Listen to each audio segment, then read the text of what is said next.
हमारा विषय है कलीसिया। कलीसिया का उद्देश्य धरती पर क्या है, उसमें से एक हमने जो देखा है वो है प्रभु भोज ले सकें। और प्रभु भोज पुराने नियम का एक पर्व था, फसह का। उस फसह को बदलकर प्रभु यीशु ने प्रभु भोज रखा। फसह में मेमना को मारकर उसका लहू घर के ऊपर लगाना और उस घर के द्वार के ऊपर लहू लगाया गया। इसी प्रकार यीशु मसीह ने अपना लहू बहाया। तो हमने ये देखा कि लहू क्यों, प्रायश्चित के लिए लहू क्यों रखा गया था। लहू एक जीव का प्राण उसके अंदर रहता है। जब लहू निकाल दिया जाता है तो वो मर जाता है। तो लहू छिड़कने का मतलब एक पापी को, पापी के वजह से, एक पापी की जगह पर कोई तो मरा है। तो पाप की मजदूरी मृत्यु थी और जिसने पाप किया है उसकी जगह पर कोई और मर के उसका लहू छिड़का जाता था, जिससे उसका प्रायश्चित होता, उसको पापों की क्षमा। कई सारी बातें लहू को लेकर बाइबल में लिखी है। लहू से खरीदना, लहू से छुटकारा, लहू से धर्मी ठहराना, लहू के द्वारा प्रायश्चित, लहू से शुद्ध करना, लहू के द्वारा हमारा परमेश्वर से मेल हुआ, परमेश्वर की उपस्थिति में हमारा प्रवेश हुआ, लहू के द्वारा हमें पवित्र किया गया, हमें लहू छिड़के जाने के लिए हमें चुना गया। सनातन वाचा का लहू, लहू के कारण हम जयवंत हुए। अभी है आखिरी इब्रानियों 12 उसका 24।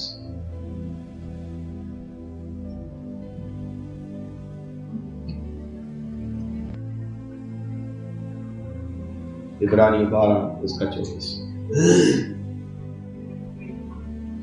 और नई वाचा के मध्यस्थ यीशु और छिड़काव के उस लहू के पास आए हो जो हाबिल के लहू से उत्तम बातें कहता है। यीशु का लहू बातें करता है। थोड़ा दूर वापस पढ़िए। और नई वाचा के मध्यस्थ यीशु और छिड़काव के उस लहू के पास आए हो जो हाबिल के लहू से उत्तम बातें कहता है।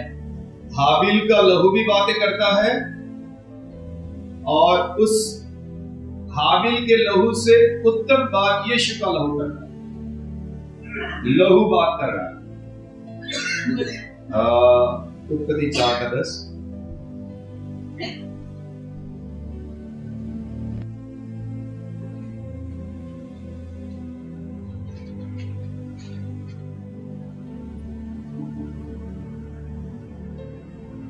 उसने कहा, तूने क्या किया है? तेरे भाई का लहू भूमि से मेरी ओर चिल्लाकर मेरी दुहाई दे रहा है। परमेश्वर कैन से बात कर रहा है कि तेरा भाई का खून मेरे से बात कर रहा है, चिल्ला चिल्ला कर। खून बात कर सकता है? हाँ, खून अगर किसी का गिरा है तो बात कर सकता है। यहां तो बोल रहे हैं। हाँ? परमेश्वर कैन से बोल रहा है, तेरे भाई का लहू चिल्ला कर दुहाई दे रहा है, चिल्ला कर मेरे से प्रार्थना कर रहा है। इसके पहले वाले वचन में लिखा है कि हाबिल के लहू से उत्तम बातें यीशु का लहू बोलता है। तो लहू कैसे बात कर सकता है? ये प्रतीकात्मक रूप से बात कर रहा है। असल में कोई लहू बात नहीं करता। अभी समझाने के लिए एक, मान लीजिए कोई कपड़ा पड़ा है, गंदा है। मैं ऐसा आपको समझाने के लिए बोल सकता हूं, भाई ये कपड़ा बोल रहा है अब तो इसको धो, समझ रहे हैं आप? जबकि वो कपड़ा बात नहीं कर रहा, लेकिन वो गंदगी है तो हम ऐसा भाषा इस्तेमाल करते हैं, ऐसा प्रतीकात्मक रूप से बोल सकते हैं कि ये कपड़ा बोल रहा है भाई मुझे धो। तो इसी प्रकार हाबिल का लहू क्या चिल्ला कर दुहाई दे रहा है? परमेश्वर क्या कहना चाहता? हाबिल का लहू कुछ तो बात कर रहा, तो वो क्या बात कर रहा?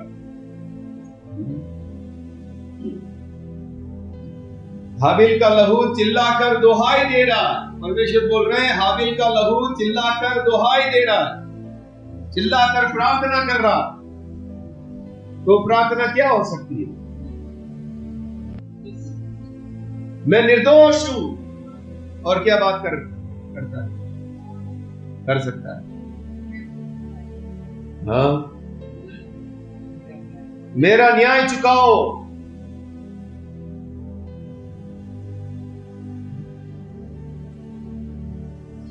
मेरा न्याय चुकाओ, मैं मुझ निर्दोष को मारा गया है।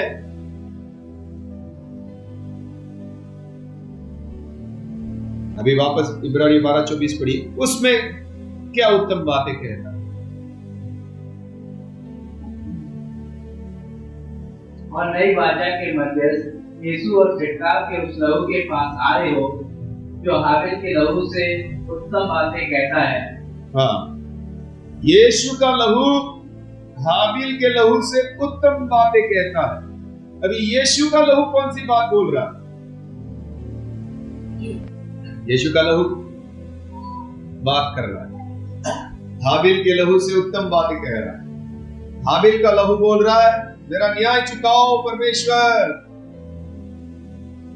मुझे निर्दोष को इस कैन ने मारा है, उसको सजा मिले, ऐसा चिल्ला रहा। तो यीशु का लहू कौन सी बात उत्तम बातें कह रहा है?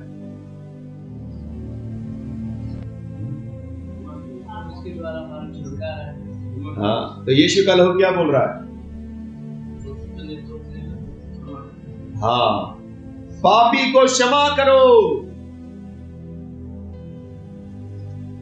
मैं निर्दोष ने एक पापी का पाप उठाया है, इसके लिए अब इस पापी को क्षमा करो।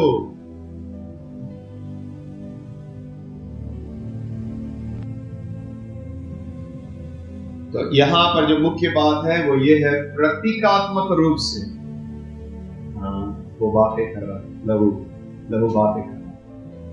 यीशु मसीह का लहू बोल रहा है साहिल को क्षमा करो। जब साहिल पश्चाताप करेगा तो वो लहू बोलेगा साहिल को क्षमा करो, क्योंकि मैंने साहिल के लिए अपनी जान दी है। साहिल को क्षमा करो।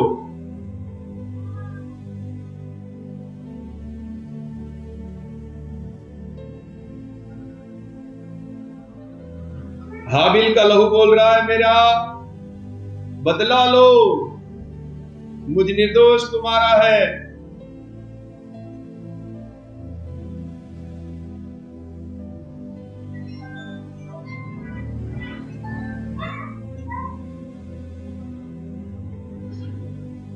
इब्रानियों 11:4 पढ़ेंगे।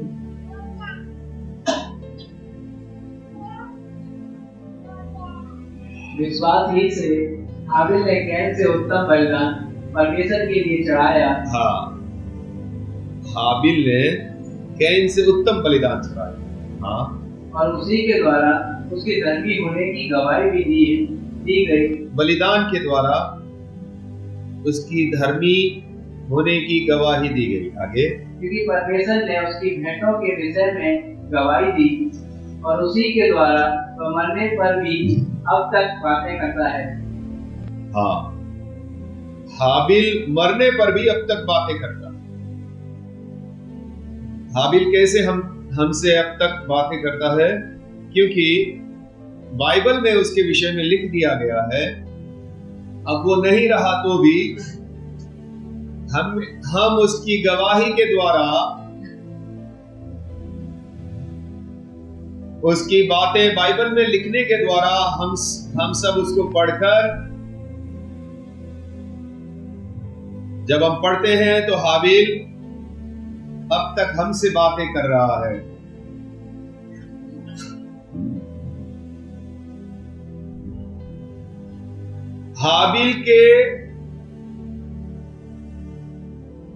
हाबिल ने जिस पशु को बलि किया, उस पशु के द्वारा, उसके लहू के द्वारा उसके पापों को ढका था। मसीह का लहू हमें अनंत काल के लिए माफी की घोषणा करता है, हमेशा के लिए हमारे पापों को हटाता है। इब्रानियों 9:23 पढ़ेंगे। इसीलिए अवश्य है कि स्वर्ग में की वस्तुओं के प्रतिरूप इन बलिदानों के द्वारा शुद्ध किए जाएं, तो स्वर्ग में की वस्तुएं स्वयं इनसे उत्तम बलिदानों के द्वारा शुद्ध की जाती हैं। उत्तम बलिदानों के द्वारा।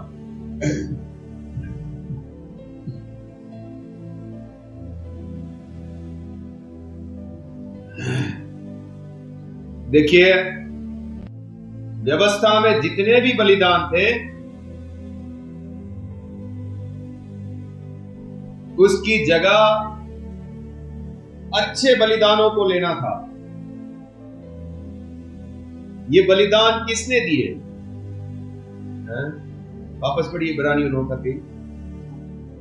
इसीलिए अवश्य है कि स्वर्ग में की वस्तुओं के प्रतिरूप इन बलिदानों के द्वारा शुद्ध किए जाएं। हाँ, ये बता रहे हैं पुराने नियम की बात।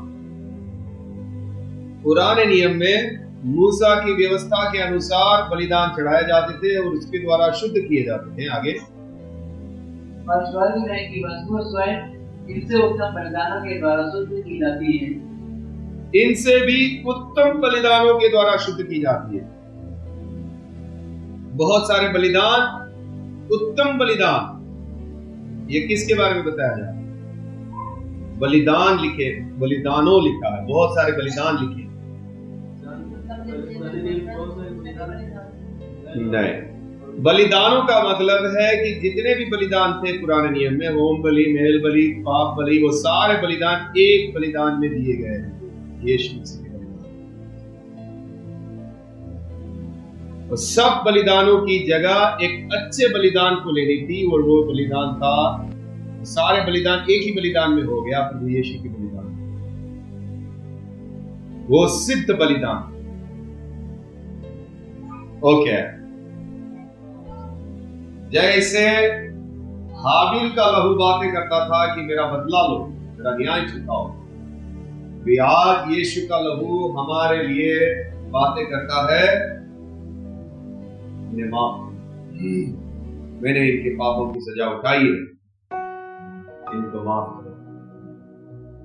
एक और बात इसमें बहुत अच्छी हमें सीखने लायक है यीशु के लहू में, इब्रानियों 9:14 पढ़ेंगे।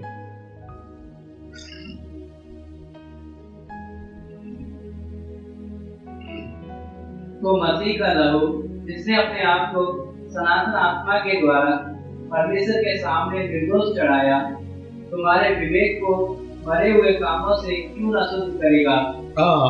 क्या विवेक को मरे हुए कामों से क्यों न शुद्ध करेगा? यीशु का लहू आपके विवेक को मरे हुए काम से शुद्ध करेगा। आगे, ताकि तुम जीवते परमेश्वर की सेवा करो। हाँ, ताकि तुम जीवते परमेश्वर की सेवा करो। इसका मतलब क्या है?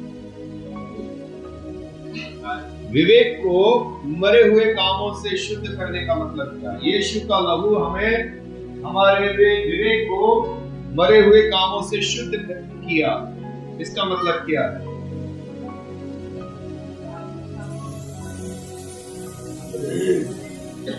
एक और वचन पढ़ते हैं,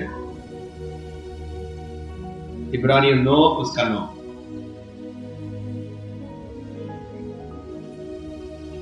यह लहू वर्तमान समय के लिए एक दृष्टांत है, जिसमें ऐसी भेंट और बलिदान चढ़ाए जाते हैं जिनसे आराधना करने वालों के विवेक सिद्ध नहीं हो सकते।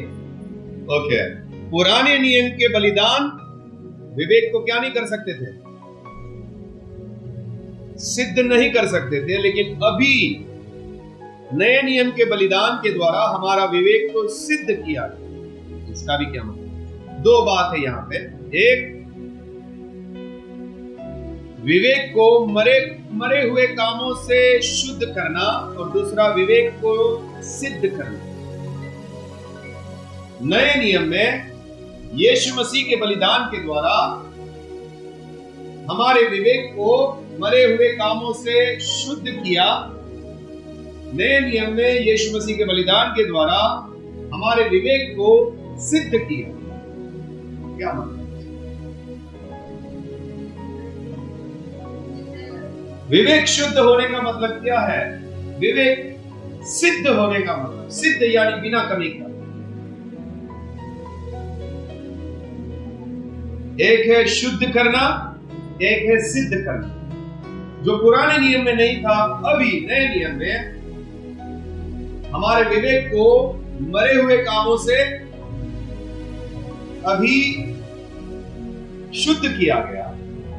और दूसरी बात, नए नियम में हमारे विवेक को सिद्ध किया गया।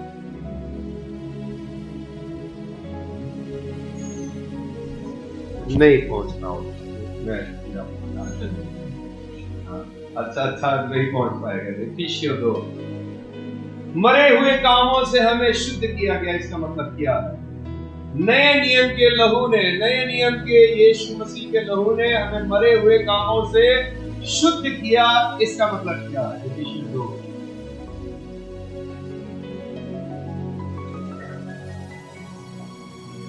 एक प्रिय उसका, उसने तुम्हें भी जिलाया जो अपने अपराधों और पापों के कारण मरे हुए थे। तुम लोग यीशु मसीह में आने से पहले क्या थे? पापों और अपराधों में मरे हुए थे। पापों और अपराधों में मरे हुए थे का मतलब, आपको जब तक नया जन्म नहीं दिया गया, आपके स्वभाव को नया नहीं किया गया, तब तक आप जो भी काम करोगे वो सब काम कैसे थे? मरे हुए काम। वो परमेश्वर को प्रसन्न करने वाले काम नहीं थे। वो सच्ची धार्मिकता के द्वारा किए हुए काम नहीं थे। वो परमेश्वर की इच्छा के अनुसार के काम नहीं थे। तो हम जो कुछ भी दान धर्म या जो कुछ भी भक्ति भाव कर रहे थे, बिना हमारे नया जन्म पाए, बिना हमको नया मन दिए हुए, वो सब काम कैसे थे? मरे हुए काम। उस मरे हुए काम से हमको शुद्ध कैसे किया गया? जिस दिन परमेश्वर ने हमारे अंदर नया मन उत्पन्न किया, एक नया स्वभाव हमारे अंदर उत्पन्न किया, तब हम पाप से दूर जाने लगे। तब हम परमेश्वर की आज्ञाओं में चलना शुरू कर दिए। तब हम मरे हुए कामों से शुद्ध किए। जिस दिन हमने नया जन्म पाया, नया स्वभाव पाया, परमेश्वर की आज्ञाओं के अनुसार चलना शुरू किया, तब हम मरे हुए कामों से शुद्ध किए। बिना नए जन्म पाए हुए, बिना नया जन्म पाया हुआ एक पास्टर, बिना नया जन्म पाया हुआ एक विश्वासी, वो जो कुछ भी करेगा वो काम कैसे है? वो शारीरिक व्यक्ति है, और शारीरिक व्यक्ति कभी भी परमेश्वर को प्रसन्न नहीं कर सकता।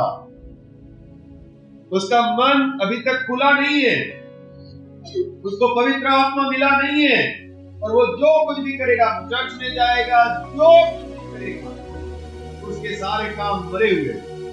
जब उसका मन खोला, उसको नया स्वभाव मिला, उसको पवित्र आत्मा मिला, जब वो वचन में चलना शुरू करता है, तब वो शुद्ध हो गया, उसका विवेक शुद्ध हो गया, तब वो सही काम करना शुरू कर दिया।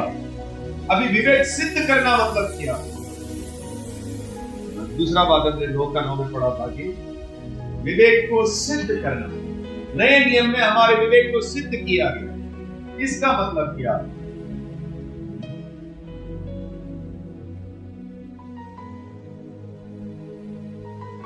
इब्रानियों, विवेक सिद्ध करने का मतलब क्या है उस वचन में? इब्रानियों 10:3-4।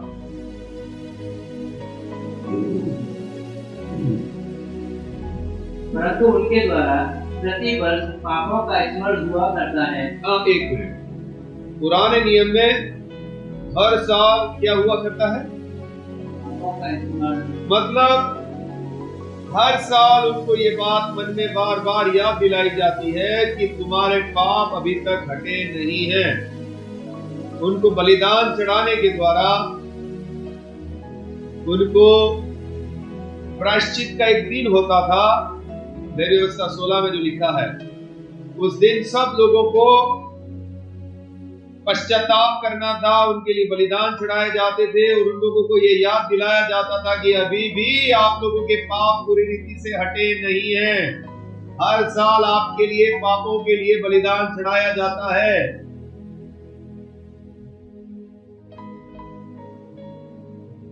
बार बार बलिदान उनके विवेक को यह दिलाता था कि अभी भी हम पापी हैं, हमारे पाप पूरी रीति से हटे नहीं हैं।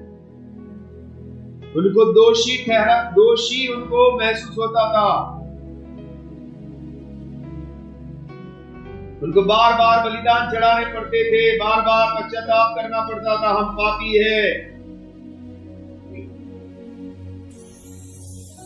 पुराने नियम के बलिदानों के द्वारा उन लोगों के सामने एक बात है, वो लोग परमेश्वर के सामने नहीं जा सकते, सिर्फ याजक लोग जाते हैं, और वो भी परमेश्वर की उपस्थिति में साल में एक बार महायाजक जाता है। तो ये बात उन लोगों को ये बताती थी, अब तक हम परमेश्वर के सामने नहीं जा सकते, हम लोग पापी हैं।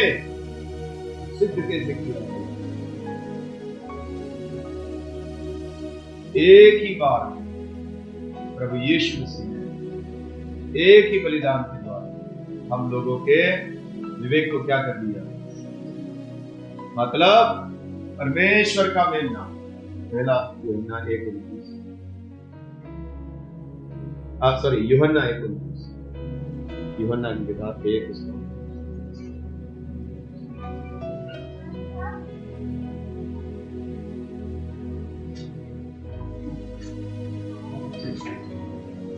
दूसरे दिन उसने यीशु को अपनी ओर आते देखकर कहा, देखो ये परमेश्वर का मेमना है जो जगत का पाप उठा ले जाता है।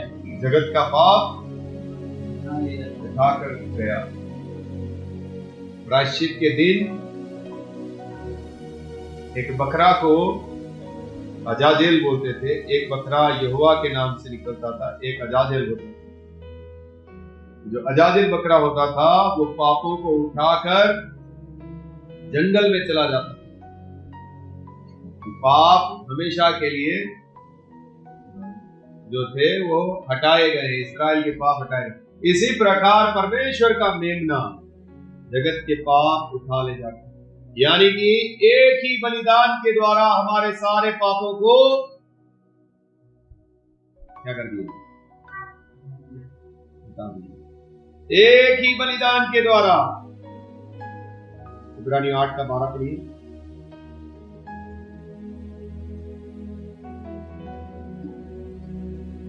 क्योंकि मैं उनके अधर्म के विषय में दयावान रहूंगा और उनके पापों को फिर स्मरण ना करूंगा। उनके पापों को फिर स्मरण ना करूंगा। हमारे विवेक क्या कर दिए?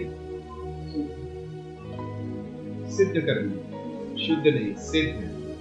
सिद्ध का मतलब हमारा पापों के लिए हमेशा के लिए उपाय कर दिया गया है। हमारा पापों की पूर्ण कीमत चुका दी गई है। परमेश्वर बोलता है फिर मैं तुम्हारे पापों को याद ना करूंगा। यिर्मयाह 31:34।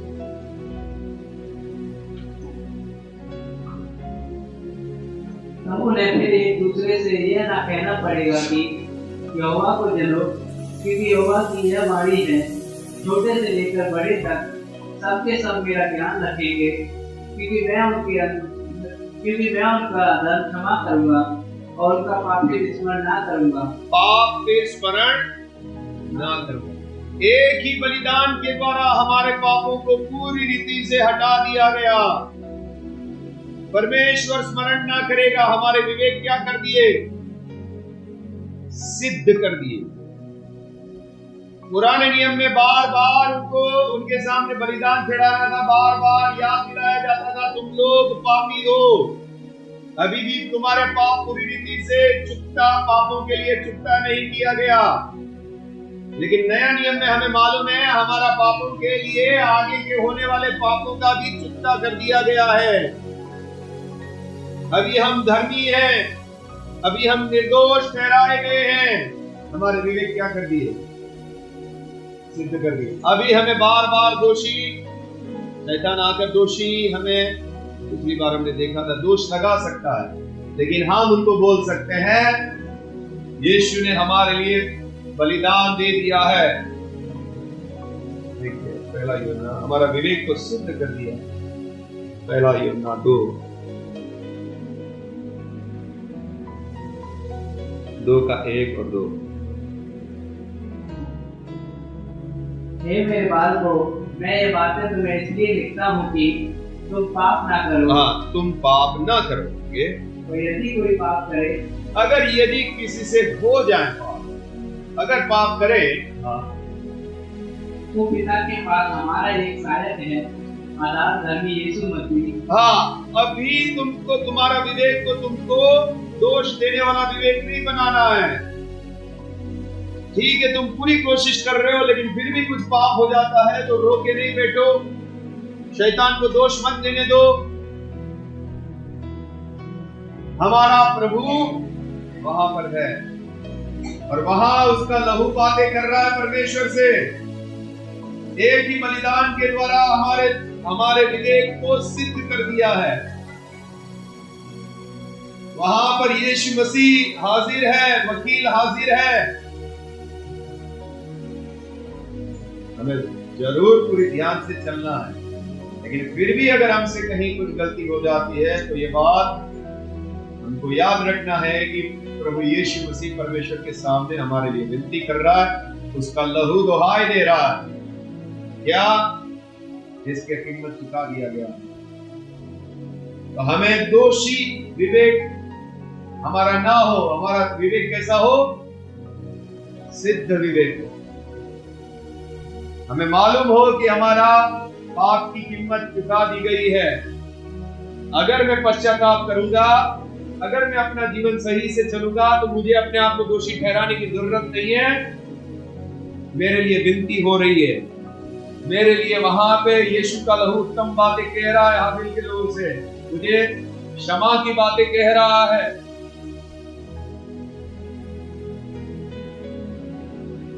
इब्रानी 9:14 वापस पढ़े।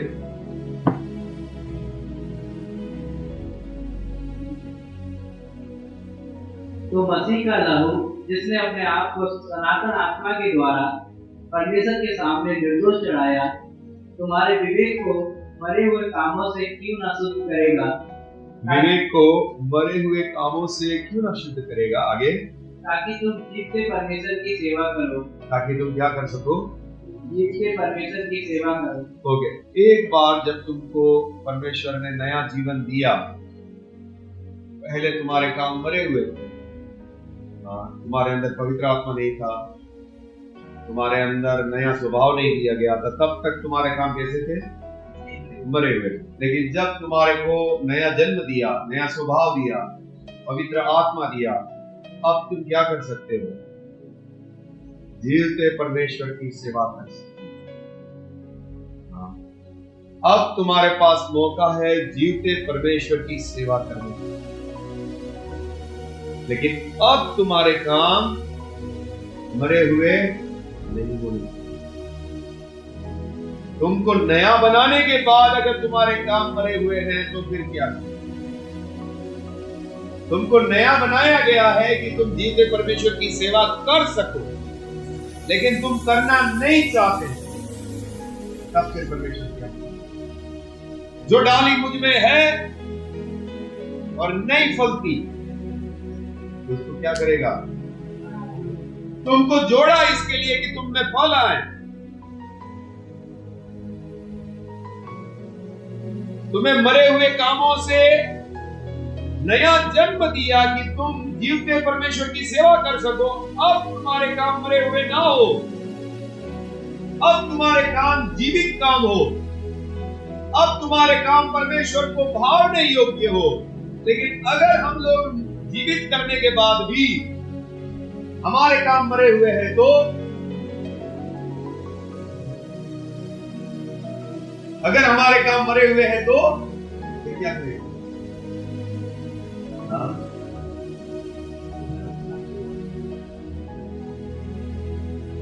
हमें जीवित किया गया कि हम प्रभु की सेवा कर सके, जीवते ईश्वर की सेवा कर सके, लेकिन हम करना ही नहीं चाहते। हम जीवित हैं, चाहे तो कर सकते हैं, लेकिन फिर भी करना नहीं चाहते। फिर भी हम पुराने वाले जीवन में रहना चाहते हैं, पुराने स्वभाव में रहना चाहते हैं। तब परमेश्वर फिर क्या करे?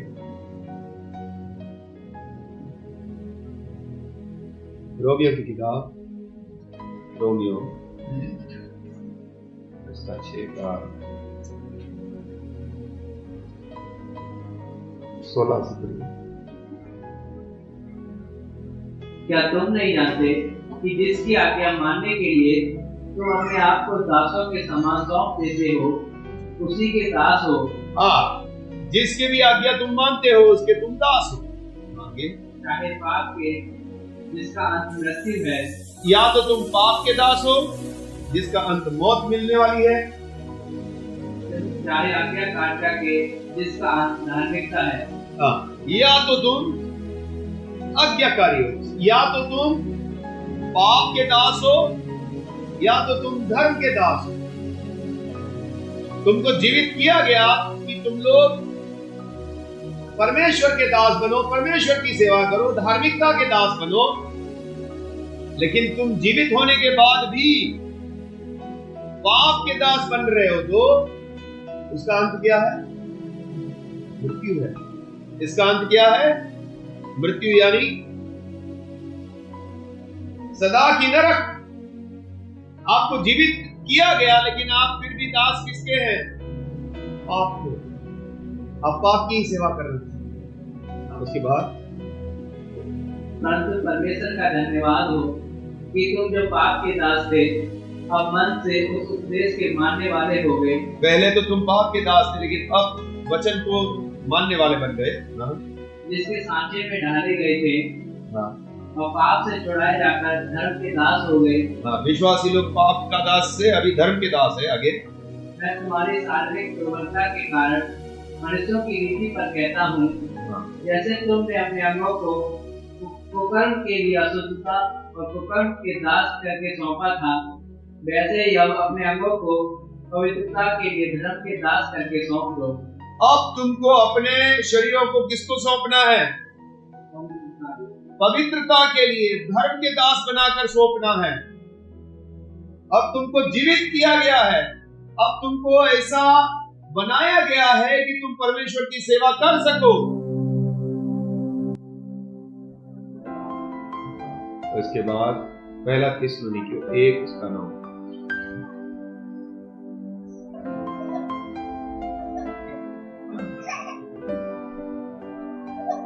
क्योंकि वे आप ही हमारे विषय में बताते हैं कि तुम्हारे पास हमारा आना कैसा हुआ और तुम कैसे मूर्तों से परमेश्वर की ओर फिरे, ताकि जीवते और सच्चे परमेश्वर की सेवा करो।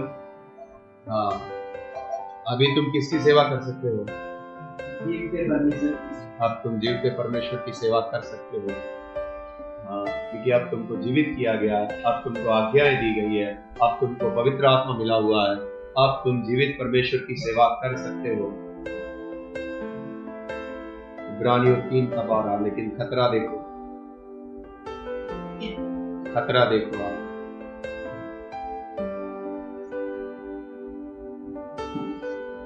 हे भाइयों, चौकस रहो कि तुम में ऐसा बुरा अविश्वासी मन ना हो जो तुम्हें जीवते परमेश्वर से दूर हटा ले जाए। तुम्हारे अंदर क्या ना हो? बुरा मन और अविश्वास। वापस पढ़ो। हे भाइयों, चौकस रहो। चौकस रहो, विश्वासी लोगों, चौकस रहो। तुम में ऐसा बुरा अविश्वासी मन ना हो। तुम में बुरा मन ना हो, अविश्वासी मन ना हो। चौकस रहो विश्वासी लोगों। तुम लोग जो पहले मरे हुए थे, तुमको जीवित किया है। तुम्हारे अंदर अभी अविश्वासी मन ना हो, बुरा मन ना हो। आगे, जो तुम्हें जीते परमेश्वर से दूर हटा ले जाए। जो तुमको क्या कर सकता है? जीते परमेश्वर से दूर ले जा सकता है। तुम्हारा बुरा मन, अविश्वासी मन तुमको जीवते परमेश्वर से दूर ले जा सकता है।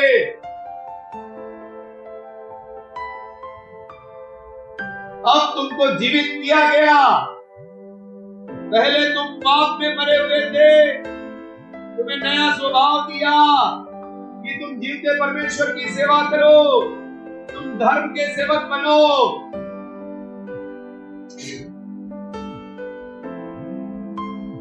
लेकिन अगर अभी तुम्हारे अंदर बुरा मन आएगा, अविश्वासी मन आएगा, तो क्या होगा? क्या होगा? बुरा और अविश्वासी मन आएगा तो क्या होगा? परमेश्वर से दूर लेकर जाएगा। क्या करें फिर? किसकी सेवा करें? धर्म के दास बनो, परमेश्वर के सेवा करने वाले बनो।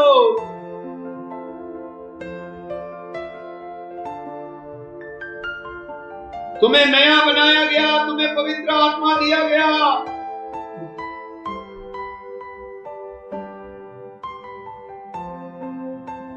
खास करके जो लोग आत्मा में सोए हुए हैं उनके लिए,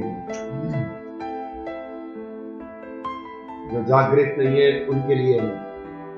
कहीं ऐसा ना हो जाए आपको जीवते परमेश्वर से दूर लेके जाए आपका मन, आपका बुरा मन, आपका अविश्वासी मन, आपका ठंडा मन।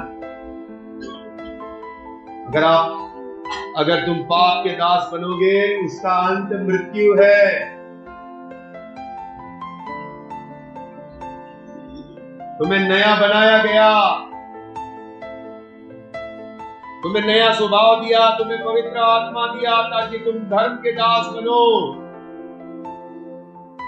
तुम जीवते परमेश्वर की सेवा करो।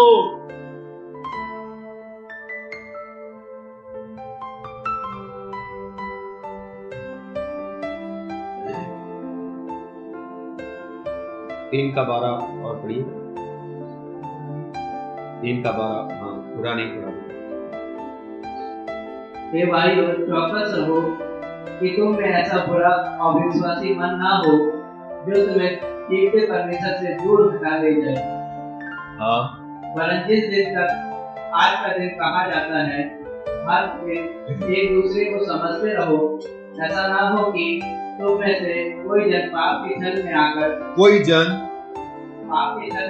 कठोर हो जाए। पाप का छल, मनुष्य के अंदर पाप चालाकी से उसको गुमराह करता है, उसका मन के अंदर पाप उसको गुमराह करता है, उसके छल में आ जाए और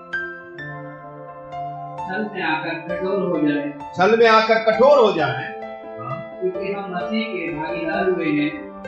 यदि हम अपने कृत्रिम भरोसे पर अंत तक दृढ़ता से स्थिर रहें, हम मसीह के भागीदार हुए हैं और अंत तक दृढ़ रहे। जैसा कहा जाता है, यदि आज तुम उसका शब्द सुनो तो अपने मनों को कठोर न करो। आज उसका शब्द सुनो तो अपने मन को क्या न करो।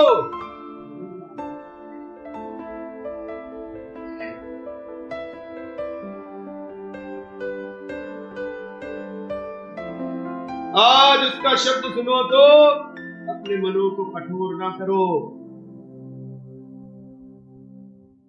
तुम्हें जीवते परमेश्वर से तुम्हारा कठोर मन, तुम्हारा बुरा मन, तुम्हारा अविश्वासी मन तुमको परमेश्वर से दूर लेके जाएगा, जबकि तुमको नया बनाया इसीलिए कि तुम जीवते परमेश्वर की सेवा करो, उसकी आज्ञाओं में चलो, उसको भागने योग्य जीवन जियो।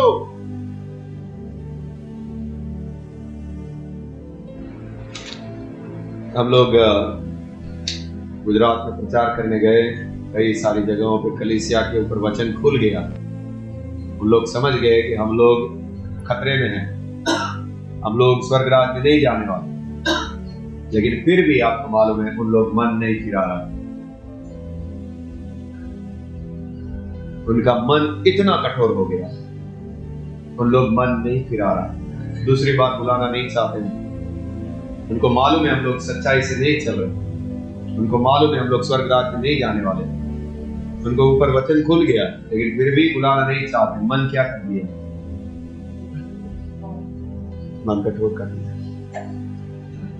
यहाँ पे बैठे हुए लोगों से भी मैं बात कर रहा हूं, क्या आप लोग आज अगर उसकी आवाज सुनो तो अपने मन को कठोर ना करें।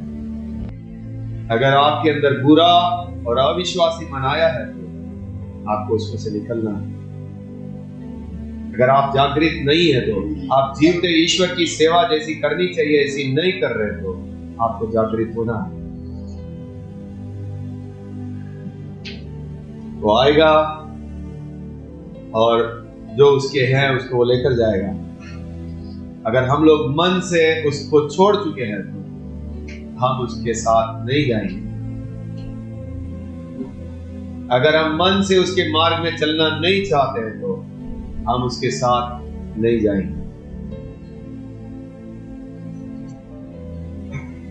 अगर हम जीवते परमेश्वर की सेवा करना छोड़कर यह सांसारिक बातों में, शारीरिक बातों में फंस गए हैं तो हम उसके साथ जाएंगे। याकूब की किताब 4:1। तुम में लड़ाइयाँ और झगड़े कहाँ से आ गए? तुम में, कलीसिया में लड़ाइयाँ और झगड़े कहाँ से आ गए? क्या उन सुख विलासों से नहीं? हाँ, कहाँ से आए बता रहे? क्या उन सुख विलासों से नहीं? उन सुख विलासों से नहीं जो तुम्हारे अंगों में लड़ते भिड़ते हैं। तुम्हारे अंगों के अंदर, तुम्हारे शरीर के अंदर तुम मुझे ये बोला और उसने वो बोला, अपने आप को नम्र करना नहीं चाहते, सांसारिक बन चुका है, शारीरिक बन चुका है, इसके लिए बुरा लग जाता है, इसके लिए किसी ने ऐसा देख लिया, इसने ऐसा बोल दिया, वो ऐसा कर रहा है, वो ऐसी कर रही है, इसके लिए क्या आ रहा है कलीसिया के अंदर? लड़ाई झगड़े, सांसारिक बन चुके हैं। जीवते परमेश्वर की सेवा करना छोड़ दिए। किसकी सेवा कर रहे हैं? पाप की। धर्म की सेवा करना छोड़ दिया। बुरा लगने लग गया, दूसरों की गलतियां दिखने लग गई, निंदा करना शुरू कर दिया। किसकी सेवा कर रहे हैं? जीवते परमेश्वर की। आपकी सेवा करनी। मन क्या हो गया? बुरा मन हो गया, अविश्वासी मन हो गया। वचन सुनकर भी हम लोग पश्चाताप नहीं कर रहे हैं, वचन सुनकर भी हम लोग जड़ हो गए हैं, हम लोगों को आगे नहीं बढ़ना है। लड़ाई और झगड़ा कहां से आया? उन सुख विलासों से जो तुम्हारे अंगों में लड़ते भिड़ते हैं। नम्र करना नहीं चाहता, दूसरे की गलती छुपाना नहीं चाहता।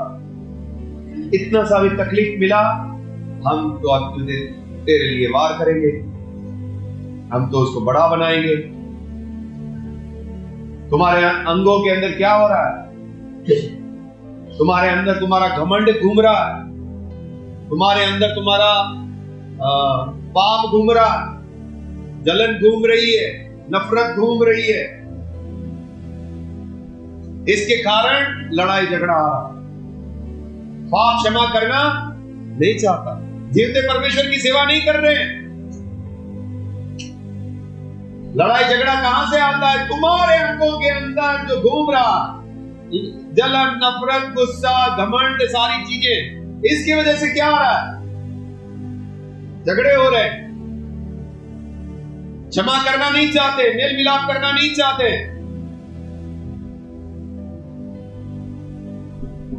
हम जीवते परमेश्वर की सेवा नहीं कर रहे हैं, हम तो पाप की सेवा कर रहे हैं।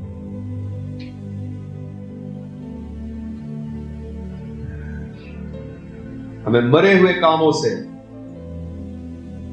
जीवते परमेश्वर की सेवा करने वाला बनाया है और हमें धर्म के सेवक बनना है, हमें पाप की सेवा नहीं करना है। प्रभु यीशु मसीह ने हमारे लिए लहू इसलिए बहाया है कि हमारे अंदर वो बदलाव आए, हम जीवते परमेश्वर की सेवा करने वाले बन जाए, हम भले काम करने वाले बन जाए। इसके लिए परमेश्वर ने हमें बुलाया।